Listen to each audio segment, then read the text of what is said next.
Today, I'm going to inform you about a storm that devastated many people's lives. Hurricane Katrina was one of the most destructive and deadliest Atlantic hurricanes to ever be recorded. It made landfall in the season of 2005, and it was the costliest as well as one of the 5 deadliest hurricanes to ever occur in United States history. It was the most destructive since the 1928 Okeechobee hurricane.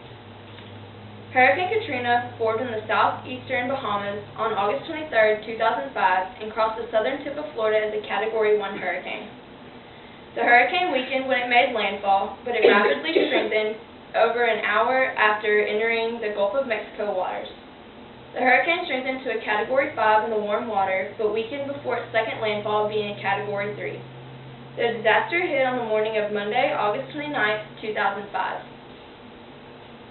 The storm affected areas from central Florida all the way to Texas. Hurricane Katrina impacted 90,000 square miles and affected over 15 million people in different areas such as economy, evacuations, gas prices, and drinking water. Severe damage occurred in New Orleans, Louisiana.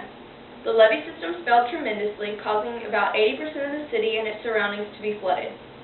The floodwaters lingered for weeks and caused major flood damage in homes and in businesses.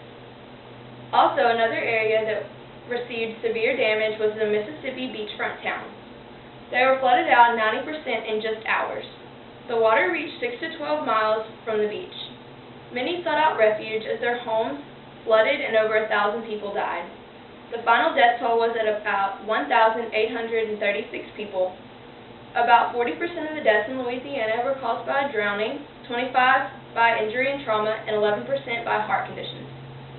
705 people are still reported missing today. Critics blame the residents for most of their problems and the deaths. Not all the residents evacuated like they were warned to do so, causing the rescue teams extra strain.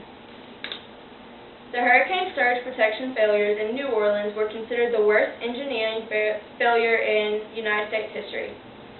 It cost the U.S. a lot of money for the damage that was caused by the excessive winds and major flooding. The damage costed about $81 billion. Hurricane Katrina is recorded the costliest disaster in the history of global insurance industry.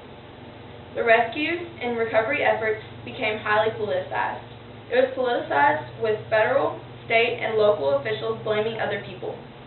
The Government Accountability Office released a report that concluded at least $1 billion in disaster relief payments made by FEMA. They were mostly improper and potentially fraud.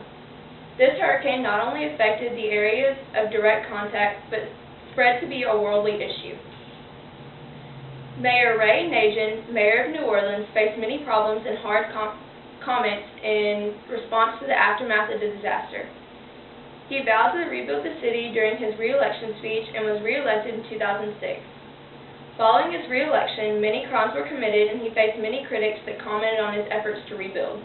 In all of the mess, everyone blamed everyone else for their own mistakes. The world reacted as quick as they could. All the emergency responders and people from the rest of the world that chose to help seemed to have reacted as soon as the storm began to calm. The flooding was a haunting sight for everyone to see and experience. People were coming from different states all over the U.S. to help the hurricane victims. The rescue units worked for days on end to find missing people, to save the trapped, and to monitor the homes. More than 70 countries donated money or other assistance after the hurricane. Kuwait made the largest single donation of $500 million, and Qatar, India, China, Pakistan, and Bangladesh made very large donations as well. On August 23, 2005, I was only 8 years old, just shy of my 9th birthday.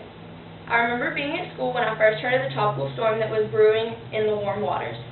The meteorologists were talking about how southeast Texas, as well as the areas around us, had nothing to worry about. Then, only a few days later, Louisiana was in an area of warning. The morning of August 29th, southeast Texas winds began to pick up, and it began to drizzle. After the day had passed, the news began to air live footage of the damage and the people that were stranded on top of their homes. The hurricane seemed to have silenced things, and it was a horrid silence. The silence was a cry that was louder than any words could ever explain. Looking back, I can remember only the cries of the stranded and the sounds of the water rushing through the cities. The initial shock of it all, as well as an 8-year-old girl, was a crazy thing. The pictures and videos were so scarring and vivid, I remember it just like it happened yesterday. Hurricane Katrina was nothing to joke about and still isn't. The disaster has caused complications in many people's lives that cannot be fixed. It not only damaged people's homes, but it damaged people's lives. Some things that were lost can never be replaced. We here in Southeast Texas are truly blessed it did not hit any closer to us, or we may have been in that same situation. Katrina still holds records that may never be broken anytime soon or ever. But the cities affected are now building back up and trying to move on despite the life-changing storm. The sources I used were www.livescience.com, www.dosomething.org, and www.cnn.com.